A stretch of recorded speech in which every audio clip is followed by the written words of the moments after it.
السلام علیکم۔ آج جمعرات ہے، مارچ کی 7 تاریخ۔ پاکستان میں اس وقت شام کے 7، بھارت میں 7:30، اور یہاں ہمارے اسٹوڈیوز کی گھڑیوں میں صبح کے 9 بج رہے ہیں۔ وائس آف امریکہ واشنگٹن کی اردو سروس سے میں ہوں خالد حمید، خبروں کے ایک بلیٹن کے ساتھ آغاز کرتے ہیں پہلے پاکستان کی خبروں سے۔ پاکستان نے اقوام متحدہ کی سلامتی کونسل سے کہا ہے کہ وہ افغانستان میں طالبان حکمرانوں سے تحریک طالبان پاکستان کے ساتھ اپنے تعلقات ختم کرنے پر زور دے۔ اقوام متحدہ میں پاکستان کے سفیر منیر اکرم نے کہا کہ افغان عبوری حکومت اب تک ٹی ٹی پی کو کنٹرول کرنے میں ناکام رہی ہے، اور اگر اسے روکا نہیں گیا تو ٹی ٹی پی جلد ہی عالمی دہشت گردی کا خطرہ بن سکتی ہے۔ کابل پر افغان طالبان کے کنٹرول کے بعد پاکستان میں عسکریت پسندوں کے حملوں میں اضافہ ہوا ہے۔ دوسری جانب افغانستان کا کہنا ہے کہ وہ اپنی سرزمین کو کسی نوعیت کی دہشت گرد کارروائیوں کے لیے استعمال نہیں ہونے دے گا۔ سنی اتحاد کونسل نے قومی اسمبلی اور چاروں صوبائی اسمبلیوں میں خواتین اور اقلیتوں کی مخصوص نشستیں نہ ملنے کا معاملہ لاہور ہائی کورٹ میں چیلنج کر دیا ہے۔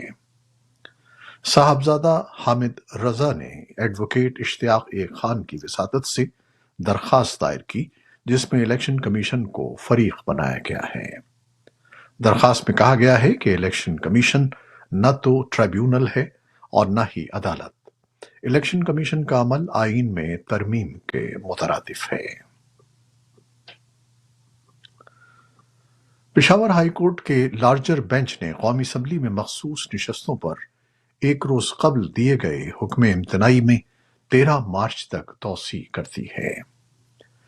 5 ججز پر مشتمل بینچ نے یہ فیصلہ اٹارنی جنرل کی عدم موجودگی کی بنیاد پر سنایا۔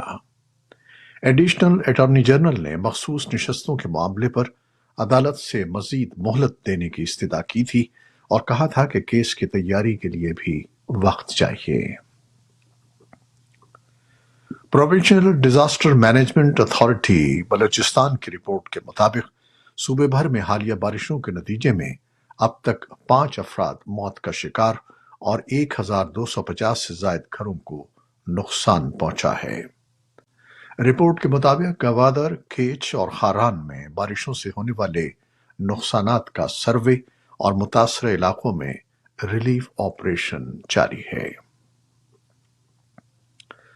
بھارتی وزیر اعظم نریندر مودی نے سری نگر میں جمعرات کو عوامی اجتماع سے خطاب کرتے ہوئے اپنا یہ دعویٰ دہرایا کہ آئین ہند کی جموں و کشمیر کی تعمیر و ترقی کی راہ میں سب سے بڑی دفعہ 370 انصاف کی راہ میں رکاوٹ تھی، اور اب یہ علاقہ تیزی سے ترقی کر رہا ہے۔ بھارتی وزیر اعظم نے کہا کہ رمضان کا مقدس مہینہ اگلے چند روز میں شروع ہونے والا ہے، اور وہ کشمیر کی سرزمین سے اس موقع پر ملک کے عوام بالخصوص مسلمانوں کو پیغام تہنیت بھیج رہے ہیں۔ انہوں نے کشمیری برہمن ہندوؤں کو بھی ان کے اہم مذہبی تہوار شیواتری پر مبارکباد دی۔ یہ تہوار جمعے کو منایا جا رہا ہے۔ وائس آف امریکہ نے جب اسلام آباد میں وزارت خارجہ کے ترجمان ممتاز زہرا بلوچ سے ہفتہ وار بریفنگ کے دوران بھارتی وزیر اعظم کے سری نگر کے دورے پر استفسار کیا تو انہوں نے کہا کہ ہم سمجھتے ہیں کہ سیاحت اور نارملسی جن کی وہ دنیا کے سامنے تصویر کشی کی کوشش کر رہے ہیں، سب ڈھکوسلا ہے۔ سیاحت کو ایک ایسی صورتحال میں فروغ نہیں دیا جا سکتا جس میں مقامی لوگوں کو خوفزدہ کیا جا رہا ہے اور انہیں ان کے حقوق اور آزادی سے محروم رکھا جا رہا ہے۔ اقوام متحدہ افغانستان سے مطالبہ کر رہا ہے کہ وہ اسلامک ڈریس کوڈ کی خلاف ورزیوں پر خواتین اور لڑکیوں کی منمانی حراستوں کو ختم کرے۔ اقوام متحدہ کی سلامتی کونسل میں افغانستان کے لیے اقوام متحدہ کی خصوصی نمائندہ روزا اوتن بائفا نے بدھ کو کہا کہ یہ درست ہے کہ طالبان کے قبضے کے بعد سے لاکھوں لوگوں کے لیے سیکیورٹی میں بتدریج بہتری آئی ہے، لیکن یہ حراستیں انسانی حقوق کی خلاف ورزی ہیں۔ انہوں نے افغان حکام سے پابندیاں واپس لینے کا مطالبہ کیا اور کہا کہ جتنی دیر یہ برقرار رہیں گی اتنا ہی زیادہ نقصان ہوگا۔ خبر رساں ادارے AFP کے مطابق امریکی فوج نے کہا ہے کہ بحیرہ احمر میں تجارتی جہاز پر بدھ کے روز حوثی باغیوں کے میزائل حملے میں 3 افراد ہلاک اور 4 زخمی ہو گئے ہیں۔ یمن کے حوثی باغیوں نے حملے کی ذمہ داری قبول کی ہے۔ حملے نے یونان کی ملکیت والے اور بارباڈوس کے پرچم بردار جہاز ٹرو کانفیڈنس کو یمن کی بندرگاہ عدن کے ساحل پر نشانہ بنایا۔ نومبر کے وسط میں حوثی باغیوں کی جانب سے حملے شروع کیے جانے کے بعد یہ پہلی ہلاکتیں ہیں۔ محکمہ خارجہ کے ترجمان میتھیو ملر نے کہا کہ امریکہ یمن کے حوثیوں کو بین الاقوامی جہاز رانی پر حملوں کے لیے جواب دہ ٹھہرائے گا۔ اسرائیل کی دفاعی افواج نے کہا ہے کہ اسرائیلی فوجیوں نے خان یونس کے علاقے میں کارروائیاں کی ہیں، جس میں ہتھیاروں کی تیاری کے ایک گودام پر حملہ بھی شامل ہے۔ فوج نے بتایا کہ وسطی غزہ میں اسرائیلی کارروائیوں میں گزشتہ روز کے دوران تقریباً 10 عسکریت پسند ہلاک ہو گئے ہیں۔ فلسطین کے لیے اقوام متحدہ کے انسانی ہمدردی کے قائم مقام رابطہ کار جیمی میک گولڈرک نے بدھ کو کہا کہ مصر کے ساتھ غزہ کی سرحد کے ساتھ ساتھ رفح کے قریب پناہ لینے والے بے گھر فلسطینیوں نے علاقہ چھوڑنا شروع کر دیا ہے، کیونکہ انہیں خدشہ ہے کہ اسرائیلی وزیر اعظم بنیامن نتنیاہو کی طرف سے رمضان سے پہلے فوجی کارروائی کی جائے گی۔ اسرائیل نے کہا کہ وہ رفح پر حملے سے قبل فلسطینیوں کو محفوظ مقامات پر منتقل کرے گا، لیکن یہ نہیں بتایا کہ انہیں کہاں بھیجا جائے گا۔ اقوام متحدہ کے ورلڈ فوڈ پروگرام کے ایک ڈائریکٹر نے غزہ کے لیے زمینی راستہ کھولنے کا مطالبہ کیا ہے تاکہ متاثرین تک ضروری امداد پہنچائی جا سکے۔ ورلڈ فوڈ پروگرام کے ایمرجنسی ڈائریکٹر سمر عبدالجابر نے کہا کہ ہمارے پاس غزہ کی پوری آبادی کو کھانا کھلانے کے لیے کافی خوراک ہے، لیکن وہ خوراک اس وقت غزہ کی پٹی سے باہر ہے۔ ہمیں لینڈ کراسنگ کی ضرورت ہے، ہمیں اسے غزہ تک پہنچانے کے لیے رسائی کی ضرورت ہے، چاہے وہ غزہ کے جنوبی حصے میں ہو یا غزہ کے شمالی حصے میں، کیونکہ صورتحال بہت تباہ کن ہے۔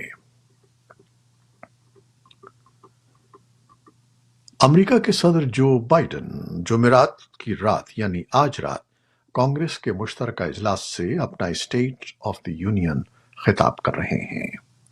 اس خطاب میں وہ اپنی انتظامیہ کی کامیابیوں کا تذکرہ کریں گے اور قانون سازوں کو سیکیورٹی امداد پر کام کرنے اور نومبر میں دوبارہ انتخاب سے قبل ووٹروں کی رائے ہموار کرنے کی کوشش کریں گے۔ بائیڈن نے بدھ کو سوشل میڈیا پر پوسٹ کی گئی ایک ویڈیو میں کہا کہ انہوں نے عوام کو اپنی پیش رفت کے بارے میں اپ ڈیٹ کرنے اور آئندہ کے لائحہ عمل سے آگاہ کرنے کا منصوبہ بنایا ہے۔ توقع ہے کہ وہ بنیادی ڈھانچے، ادویات کی قیمتوں، طلباء کے قرض، اسقاط حمل کے حقوق اور بندوق پر کنٹرول جیسے موضوعات پر بات کریں گے۔ اسٹیٹ آف دی یونین خطاب کی تفصیل جاننے کے لیے وزٹ کیجیے ہماری ویب سائٹ urduvoa.com پر۔ روس کی فیڈرل سیکیورٹی سروس FSB نے جمعرات کو کہا کہ اس نے ایک بیلاروسی شخص کو گولی مار کر ہلاک کر دیا، جس نے یوکرین کی جانب سے روس کے شمالی کیریلیا علاقے میں ایک انتظامی عمارت کو اڑانے کا منصوبہ بنایا تھا۔ اس معاملے پر یوکرینی حکام کی جانب سے فوری طور پر کوئی تبصرہ نہیں کیا گیا۔ یوکرین کے جنوبی شہر اوڈیسا میں بدھ کے روز اس وقت ایک بڑا دھماکہ ہوا جب یوکرین کے صدر ولادیمیر زیلنسکی اور یونانی وزیر اعظم کیریاکوس میتسوتاکس جنگ زدہ علاقے کا دورہ ختم کر رہے تھے۔ زیلنسکی نے کہا کہ دھماکے میں نامعلوم تعداد میں لوگ ہلاک اور بہت زیادہ زخمی ہوئے ہیں۔